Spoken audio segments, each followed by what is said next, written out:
Olá, você que me segue no Rodrigo Silva Arqueologia. Que bom nós estarmos aqui mais uma vez no nosso encontro semanal para falarmos de Bíblia, teologia, história, arqueologia e assuntos afins, todos relacionados à fé cristã, ao estudo da Bíblia Sagrada. Eu espero que você esteja gostando do conteúdo aqui e, se apreciar o que eu coloco, deixe também o seu like e o seu comentário. Ambos são muito bem-vindos, são muito importantes para nós. E se você ainda não é inscrito no canal, se inscreva, não esquecendo, é claro, de acionar o sininho de notificações, tá bem? Assim você será sempre informado quando uma coisa nova for colocada aqui. Também queria convidar você a ser meu aluno no curso A Bíblia Comentada com Rodrigo Silva. Somos mais de 30 mil alunos estudando a Bíblia semanalmente, com um conteúdo que eu posso garantir para você, não é inferior àquele que você receberia num curso regular de teologia em bacharelado, com a diferença que você não precisa se deslocar da sua casa para ir a lugar nenhum, porque você precisará apenas de um bom sinal de Wi-Fi e um tablet, um celular, um computador, e você pode assistir às aulas quantas vezes quiser, onde quiser. Enquanto você fizer a assinatura, todas as aulas estarão ali para você. Nós começamos no Gênesis e só vamos parar no Apocalipse. E então, eu quero você comigo lá para estudarmos a Bíblia juntos, está bem? O tema de hoje, assim como se matricular no curso, eu esqueci desse detalhe importante, eu vou deixar no final desse vídeo aqui, ou no descritor desse vídeo aqui, o link para você acessar lá, tá certo? Sem mais delongas, vamos ao assunto de hoje. Onde estaria o Jardim do Éden? Esse é um tema que tem, assim, como eu diria, intrigado a muitos estudiosos. Eu sei que muita gente pode achar a pergunta banal, já dizendo assim, Rodrigo, mas não estaria em lugar nenhum, todo mundo já sabe que o Éden é apenas um mito, que não existiu o Jardim do Éden. Calma, não vá tanto por aí. Embora, por um lado, eu tenho autores como Robert Alter, que diz que Gênesis 1 a 11 é puramente uma mitologia, uma poesia mitológica, eu tenho, por outro lado, acadêmicos de respeito também, como Ephraim Spicer, que dizem que não, que Gênesis 1 a 11 tem todas as características de história real e não poesia mitológica. Tá bem? Então, não vá direto na onda falando assim, isso aqui é mito, acabou. Não, não é bem assim. Aliás, se você quiser saber mais detalhes, por que nós dizemos literariamente que Gênesis 1 a 11 não são poesia mitológica, então faça o meu curso lá, porque no início que eu explico Gênesis, eu coloco todas as argumentações do lado da alta crítica, do lado mais conservador, e você vai tomar a sua decisão aí com base em todas as evidências, tá certo? Mas vamos lá. Onde estaria o Éden? Há muitas perguntas. A Bíblia diz o seguinte, eu vou ler para você aqui, Gênesis capítulo 2, versículo 8 em diante, diz assim: E o Senhor Deus plantou um jardim no Éden, na direção do Oriente. Bom, deixa-me parar aqui já e explicar uma dúvida que surge quando muitos leem aqui. No texto está dizendo que Deus plantou um jardim no Éden. Então, o Éden é a região ou é o nome do jardim? Na verdade, a forma que nós temos, biblicamente, de ter nomes de acidentes geográficos ou mesmo de regiões, é às vezes misturar o nome do acidente geográfico com o da região. Eu vou dar exemplos para ficar mais claro para você. Deus apareceu para Moisés e deu os 10 mandamentos no Monte Horebe, ok? Monte Horebe. Mas como o Monte Horebe fica na região da Península do Sinai, que daqui a pouco eu vou mostrar no mapa para você, então nós chamamos o monte tanto de Monte Horebe como Monte Sinai, porque ele fica na região do Sinai. Jesus operou milagres no mar ou no lago de Genezaré. Mas como o lago de Genezaré ficava na região da Galileia, ele também é chamado de Mar da Galileia, ou Lago da Galileia. Então, o que acontece é que havia uma região que o Gênesis dá o nome de Éden, e nessa região Deus colocou um jardim, que também significa Éden. Tá certo? Que também significa Éden. Uma das dificuldades que eu já vou antecipar para você aqui é que muitos pensam, pelo menos pela literatura posterior, do Éden como sendo o santo monte de Deus. Mais à frente eu falarei sobre isso. Mas a palavra Éden significa planura, ou planura irrigada. Essa é uma dificuldade que nós temos. Mas, continuando. Deus plantou Éden na direção do Oriente. Aqui eu faço outra pergunta. Na direção do Oriente, sob a perspectiva de quem? Isso é importante ser dito, porque o Oriente, quando eu falo Oriente, Norte, Sul, Leste, Oeste, eu tenho que ter um ponto de base para fazer a referência. Por exemplo, quando eu digo Rio Grande do Sul, eu estou falando desde o ponto de vista do mapa do Brasil como um todo, que divide as regiões. Então, o que está ao sul do Brasil, nós chamamos de Rio Grande do Sul, para contrastar com o Rio Grande do Norte. Agora, o próprio Rio Grande do Norte não está ao norte do Rio Grande do Norte, tá certo? O norte do Rio Grande do Norte é outro lugar. O sul do Rio Grande do Sul é outro lugar. Percebe? Então, quando eu falo na direção do Oriente de quem? Considerando que Moisés escreveu o Gênesis provavelmente ali na Península do Sinai, então pode ser que o Jardim do Éden ficasse a qualquer local ao oriente do Sinai. Ao oriente do Sinai, eu vou mostrar no mapa daqui a pouquinho, você tem a Arábia Saudita, você tem a Mesopotâmia, você tem a terra de Canaã, fica tudo ao oriente do Sinai, tá bem? Muito bem. E diz que Deus pôs o homem para lavrar o solo. Aí diz o seguinte: um rio saía do Éden para regar o jardim, e de lá se dividia repartindo-se em 4 braços. Então imagine uma linha comigo. Aqui você tem a paisagem do Éden, um rio saía do Éden, irrigava o jardim que ficava aqui no meio, e depois ele se dividia em 4 rios, em 4 braços. E dá o nome deles. O primeiro é o Pison, que rodeia a terra de Avilá, onde há ouro. Onde seria essa terra de Avilá? Esse é um problema. Alguns mostram que poderia ser a Arábia Saudita, mas eu tenho cá minhas dúvidas. O rio dessa terra é bom, e lá também se encontram o bdélio e a pedra de ônix.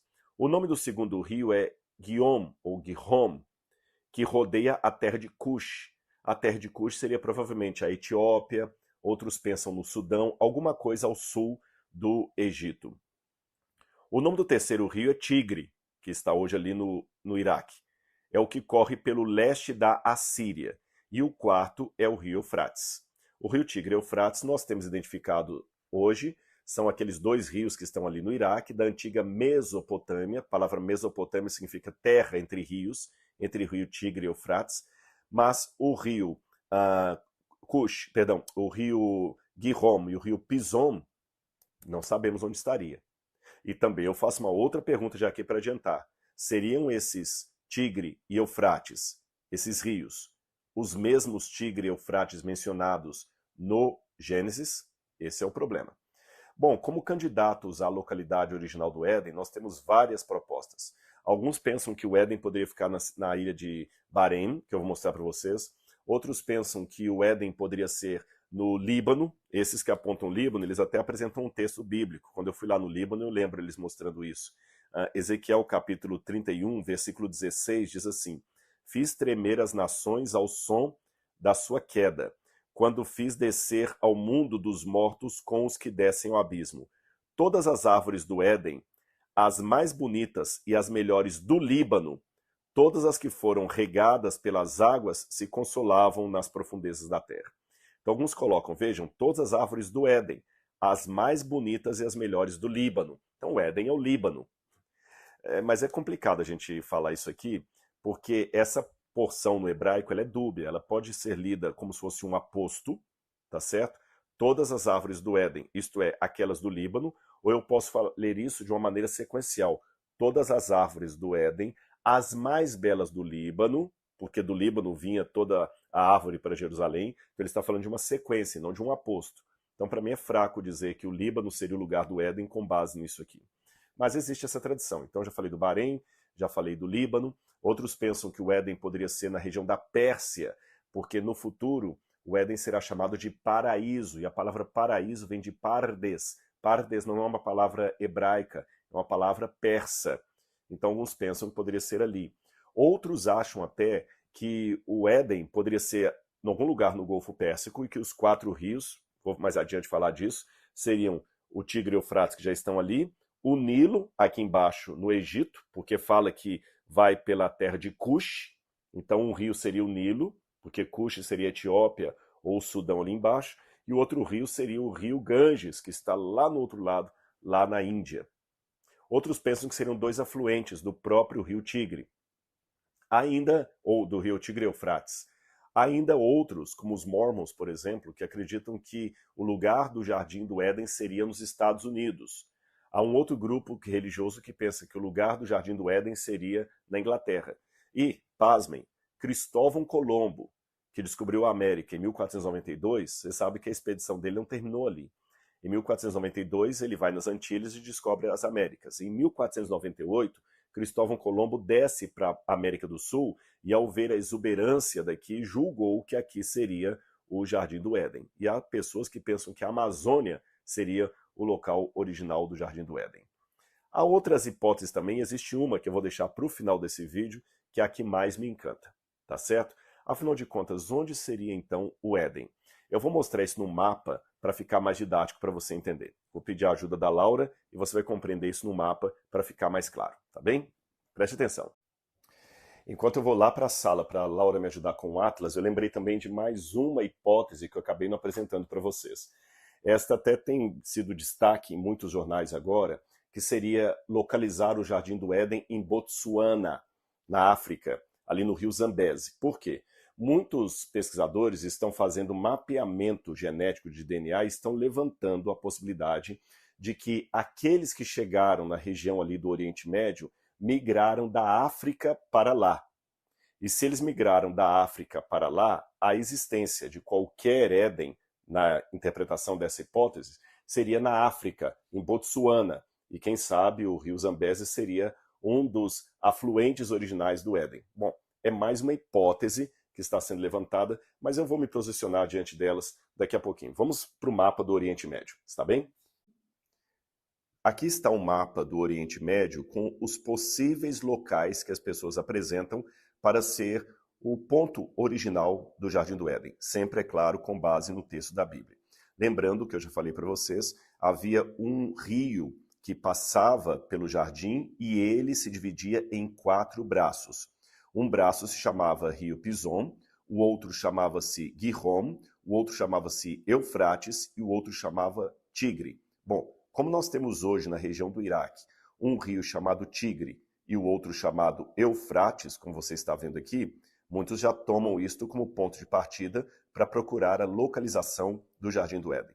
Mas antes de mostrar isso, deixe-me primeiro apresentar esse pedacinho do mundo para vocês.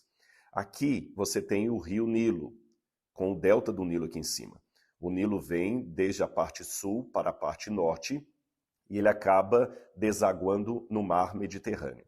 Do lado de cá, você tem o Mar Vermelho. Então você tem o Egito aqui, com o rio Nilo, e o Mar Vermelho. O Mar Vermelho tem 2 braços que você vê aqui, 2 golfos.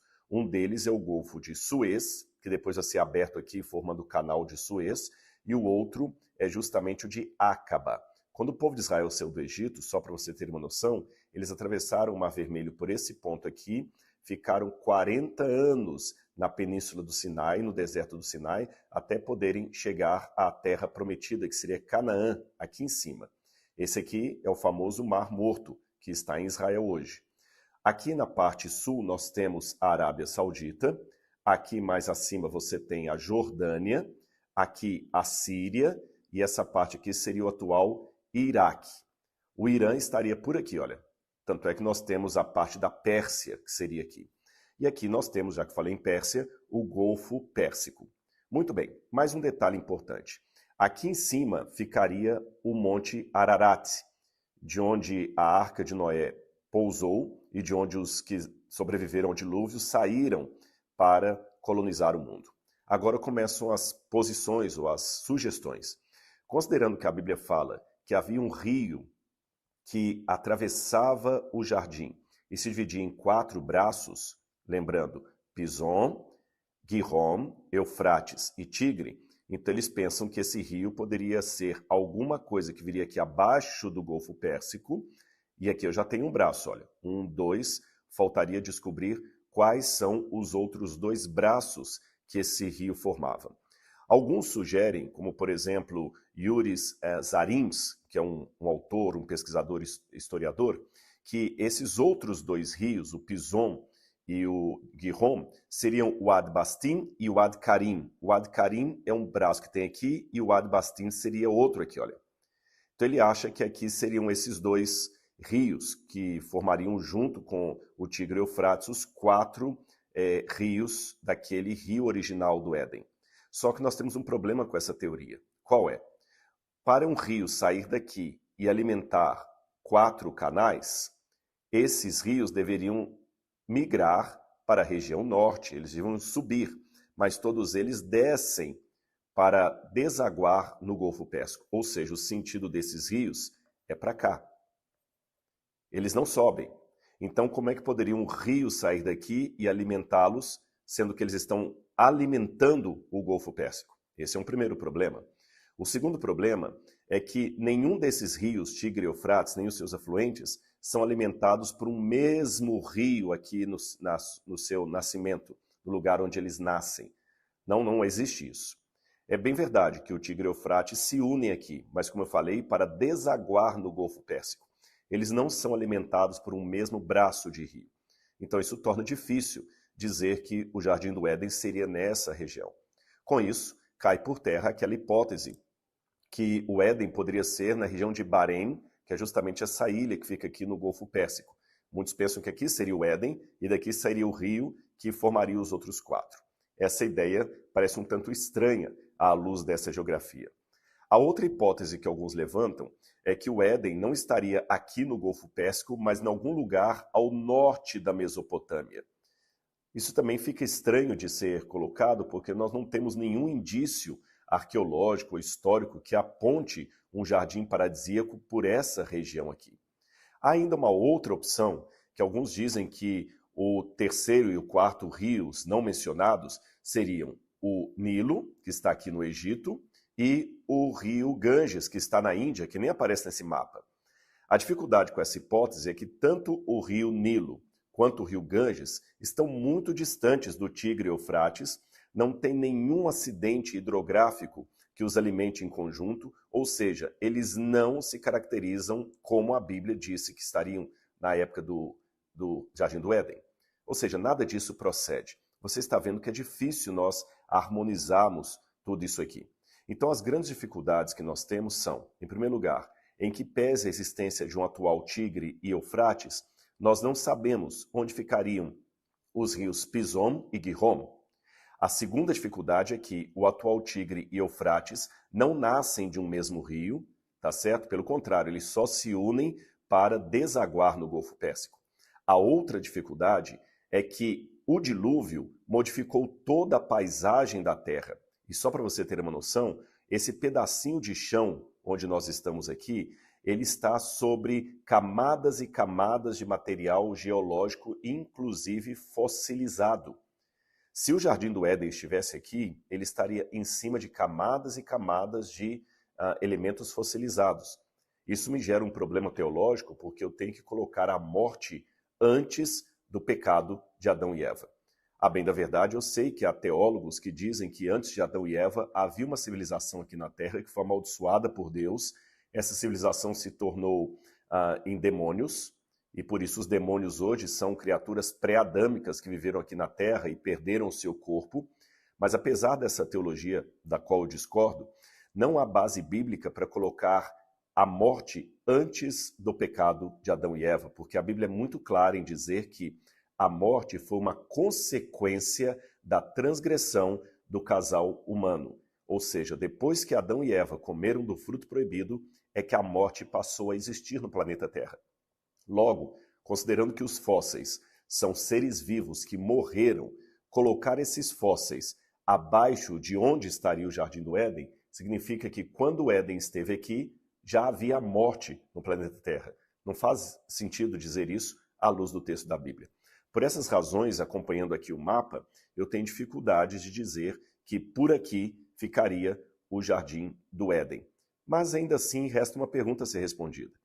Por que então esse rio se chama Tigre e esse se chama Eufrates? Os mesmos nomes que aparecem na Bíblia Sagrada.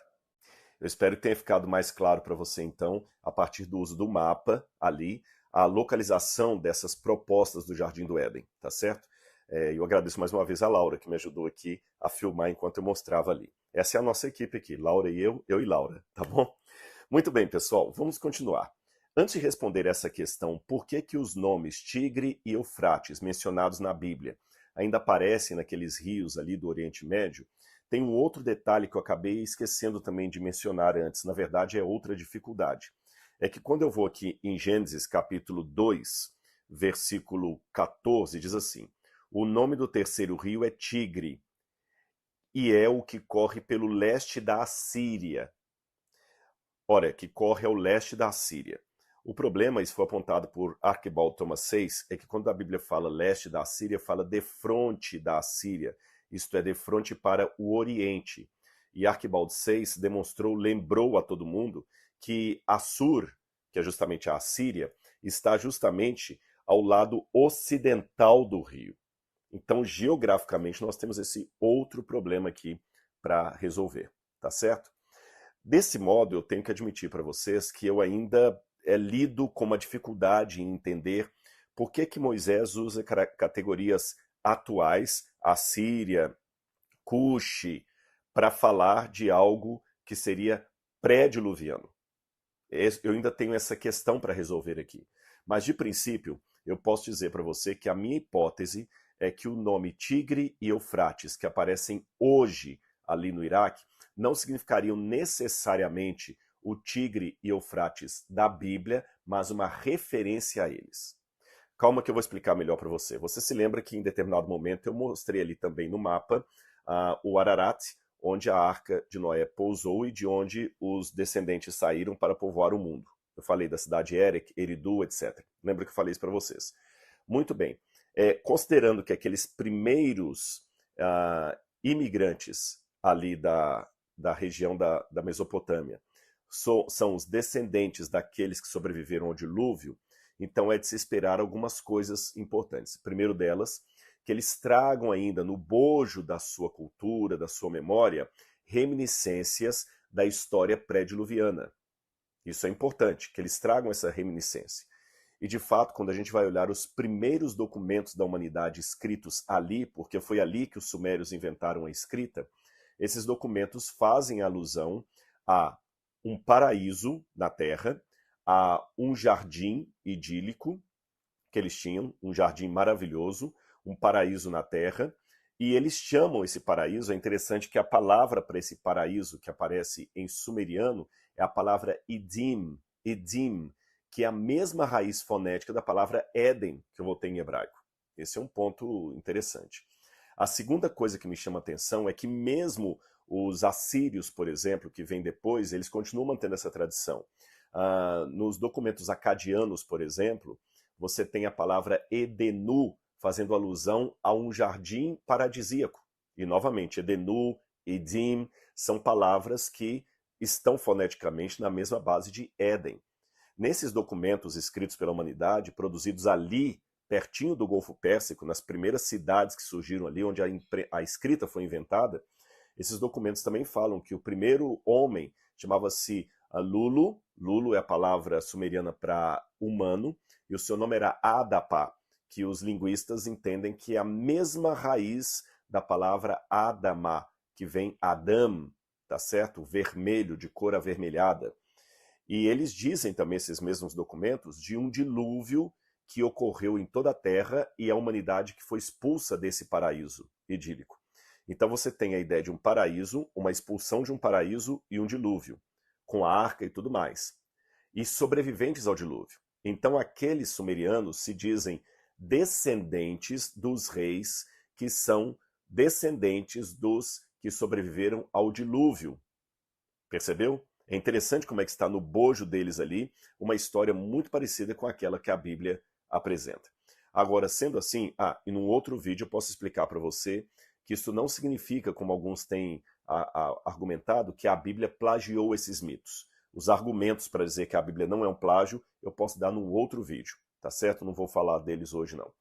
Então, continuando, você imagina, se eles têm esse bojo ainda de memória, por que não dizer que o rio Tigre e Eufrates foram nomes dados àquela localidade em reminiscência do local de onde os seus ancestrais saíram?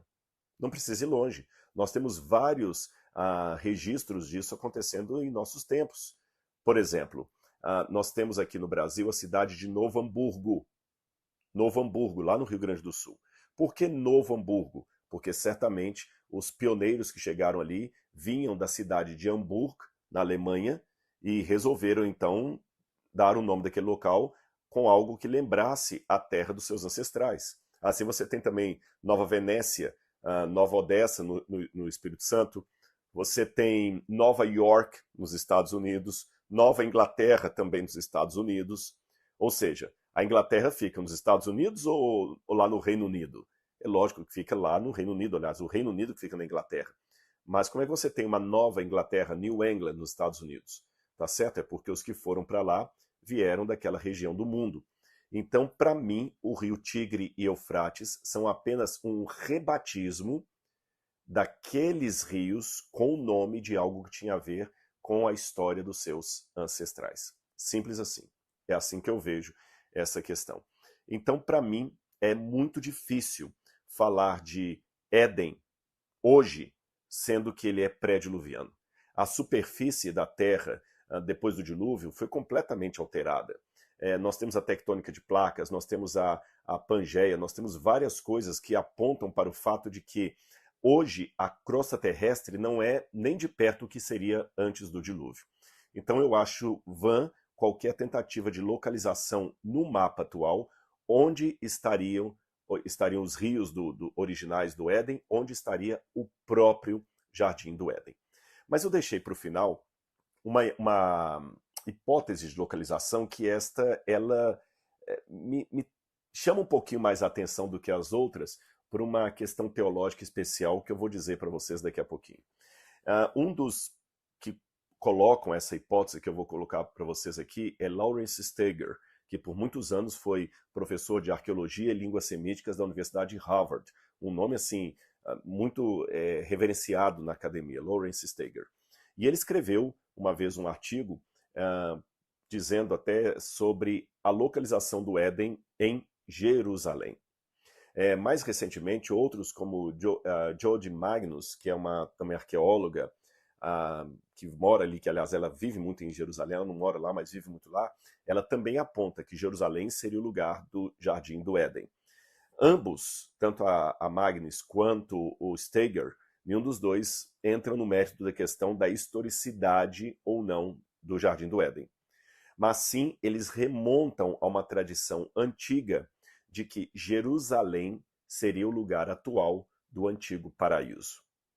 E de fato, se você olhar na Bíblia, tem muitas coisas ali que apontam para esse sentido. Eu não vou entrar aqui, até por questão de tempo, no mérito da questão, mostrando todos os versículos, senão isso aqui ficaria muito longo esse vídeo, mas vou apenas apontar uma coisa ou outra para vocês.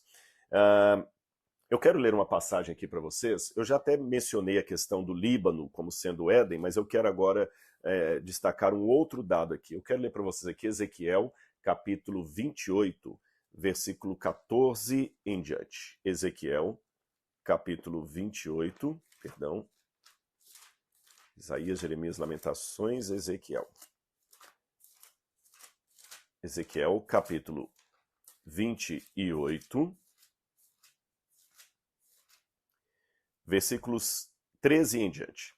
Aqui fala do rei de Tiro. Eu já fiz menção antes que muitos querem usar esse Tiro aqui como sendo uma evidência de que o Éden estaria no Líbano, mas já falei que isso aqui não faz muito sentido. Aí quando eu falar da queda do diabo, cuja profecia é mesclada com o rei de Tiro, diz assim: você estava no Éden, jardim de Deus, e se cobria de todas as pedras preciosas, sárdio, topázio, diamante, berilo, ônix, jaspe, safira, carbúnculo, esmeralda, etc. No verso 14 diz: você era um querubim, querubim da guarda, que foi ungido, eu o estabeleci. Você permanecia no santo monte de Deus. Guarde essa expressão, no santo monte de Deus. Aí no verso 16, no final do verso 16 diz: por isso, ó querubim da guarda, eu o profanei e lancei fora do monte de Deus e o expulsei do meio do brilho das pedras. Então fala de um querubim, o querubim estava no monte santo de Deus, no meio das pedras, e esse santo monte de Deus era o jardim do Éden. Muito bem, eu não vou aqui entrar em todos os detalhes, mas é praticamente um consenso entre os teólogos que o Santo Monte de Deus, essa expressão na Bíblia, o Santo Monte de Deus, refere-se, sempre que está falando de realidades terrenas, invariavelmente ao Monte Sião, que fica em Jerusalém. Eu vou dar um exemplo apenas de um versículo para vocês aqui, Isaías 56, verso 7. Isaías 56, verso 7. São textos, eu reconheço assim, indiretos, mas que apontam para uma teologia. Há uma promessa em Isaías 56 para os não-judeus, os gentios que guardassem o Shabat, aqueles que estavam no meio do povo de Deus. Então fala, por exemplo, aqui, vou dar um exemplo aqui, o verso 6. Aos estrangeiros que se aproximam do Senhor para o servir e o amar, sendo santos, sim, todos os que guardam o sábado, não o profanando, está falando do gentio. Ou seja, o sábado era uma promessa também para o não-judeu. E aí o texto continua. Esses que abraçam a minha aliança, verso 7, também os levarei ao meu santo monte e lhes darei alegria na minha casa de oração. Evidentemente que a casa de oração que Isaías se refere aqui é o templo que ficava no Monte Moriá.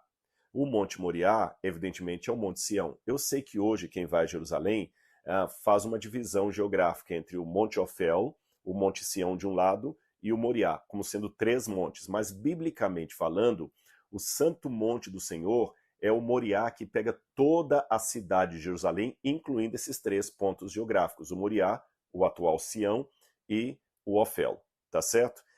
Esse Santo Monte do Senhor, então, seria Jerusalém. Agora, eu reconheço, por que eu digo para vocês que essa parte, ela me interessa em parte por questões teológicas. Eu não vou geograficamente dizer que Jerusalém é o lugar do Éden, porque eu tenho vários problemas geográficos com isso. Quais são os 4 rios que saem de Jerusalém? Não existe nada disso. Porém, é interessante que a principal fonte d'água de Jerusalém é chamada de Gihom, que é um dos nomes de um dos rios do Éden.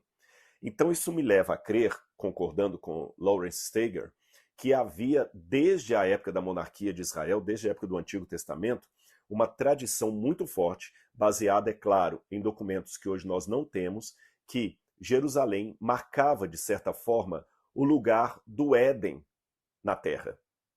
Se marcava de maneira histórica ou de maneira apenas simbólica, eu já não sei. Eu acredito que era mais simbólica.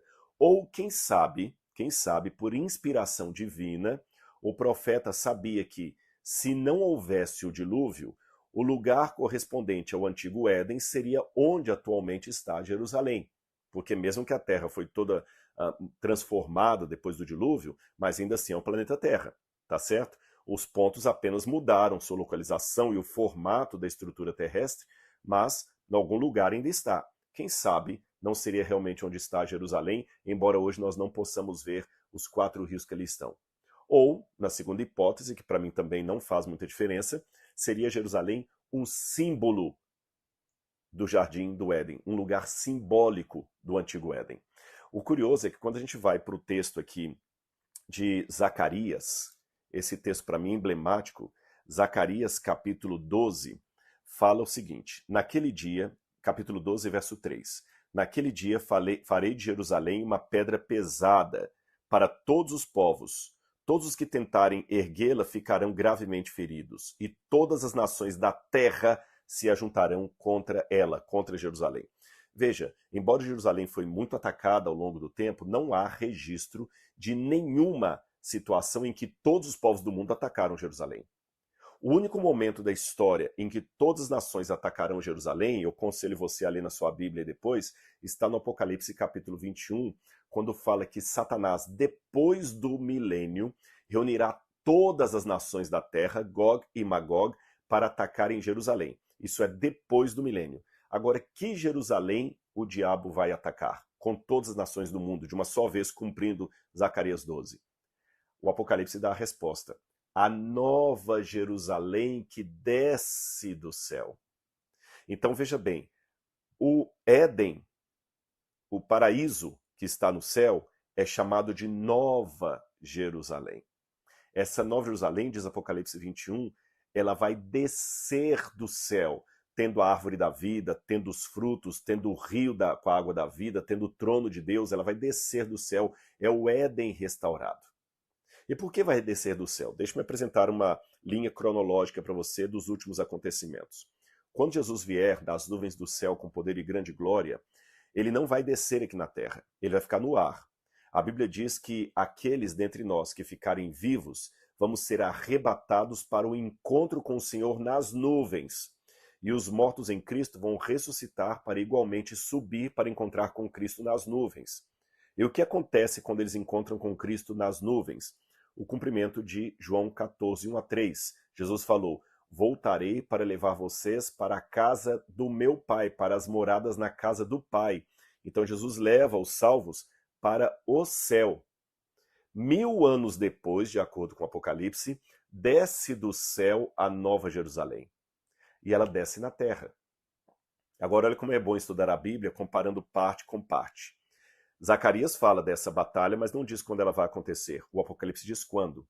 Mas o Apocalipse não diz onde a Nova Jerusalém descerá, aonde ela virá. Qual é o ponto geográfico da terra em que Jerusalém descerá? Mas o livro de Zacarias diz, ele fala que justamente o que vai acontecer nesse dia. Zacarias capítulo 14, verso 4 diz assim: naquele dia, os seus pés, os pés do Messias, estarão sobre o Monte das Oliveiras, que está em frente de Jerusalém para o leste. O Monte das Oliveiras será fendido pelo meio de leste para oeste, formando um grande vale. Metade se afastará para o norte, a outra metade para o sul.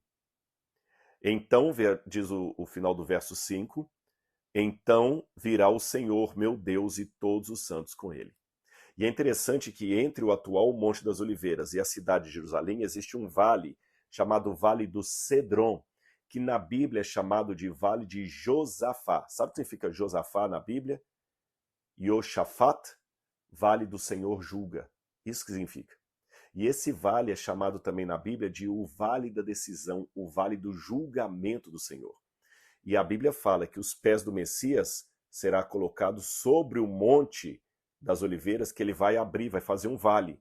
Então isso me diz que essa Nova Jerusalém de Apocalipse capítulo 21, que desce do céu, ela descerá sobre onde está o Monte das Oliveiras, onde hoje está a cidade de Jerusalém. Se a Nova Jerusalém é o antigo Éden restaurado, ele voltará para Jerusalém.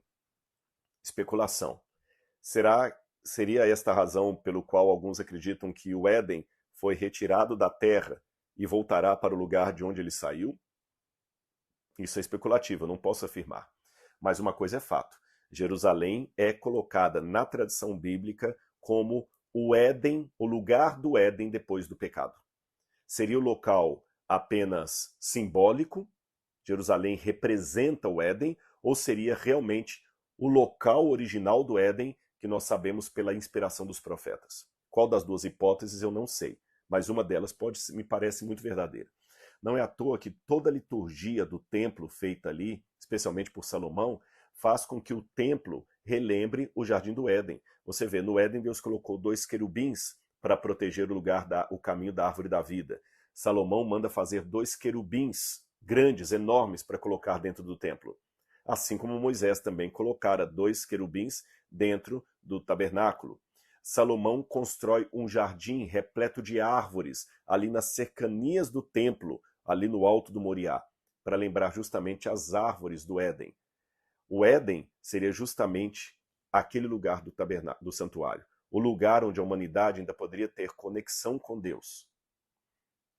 Eu sei que, ainda que eu não possa afirmar peremptoriamente qual dessas hipóteses procede, uma coisa é fato.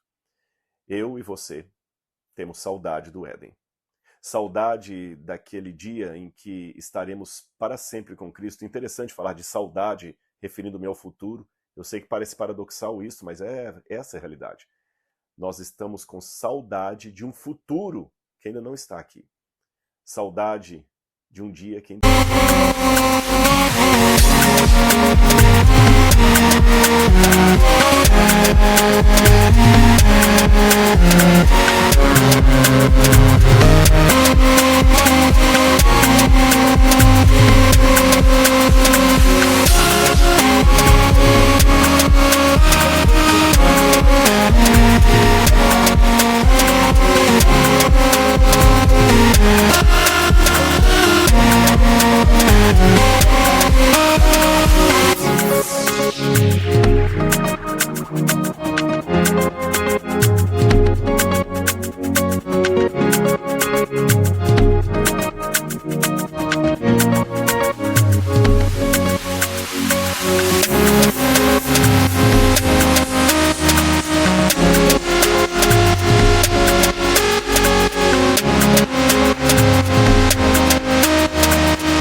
estranho isso, né?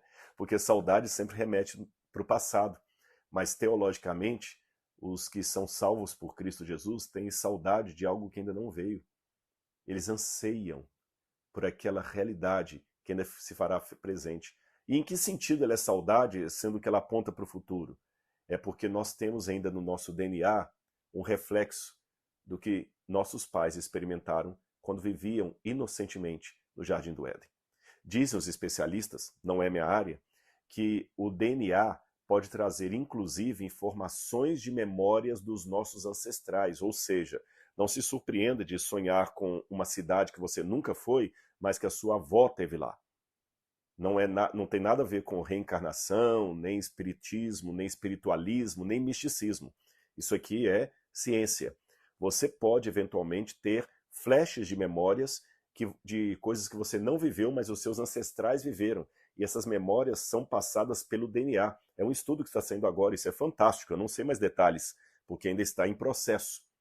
Mas se isso for algo que procede, por que não dizer que lá no cantinho do nosso DNA existe ainda uma reminiscência da memória adâmica, da memória de Eva, daquele paraíso, onde nós não estivemos, mas do qual, de alguma forma, sentimos uma tremenda saudade. E é por sentir saudade desse lugar onde nunca estivemos, mas nossos ancestrais sim, que nós almejamos, nessa paradoxal saudade pelo futuro, o Éden que em breve voltará. Provavelmente, onde hoje está a cidade de Jerusalém. Provavelmente não, para mim aqui com certeza, pelo que a Bíblia fala, ele descerá onde está Jerusalém. Aí sim, nós vamos poder saciar a nossa sede de eternidade. Que Deus abençoe sua vida. Eu espero que você tenha gostado desse vídeo. Um grande abraço e até o nosso próximo encontro. Tchau, tchau.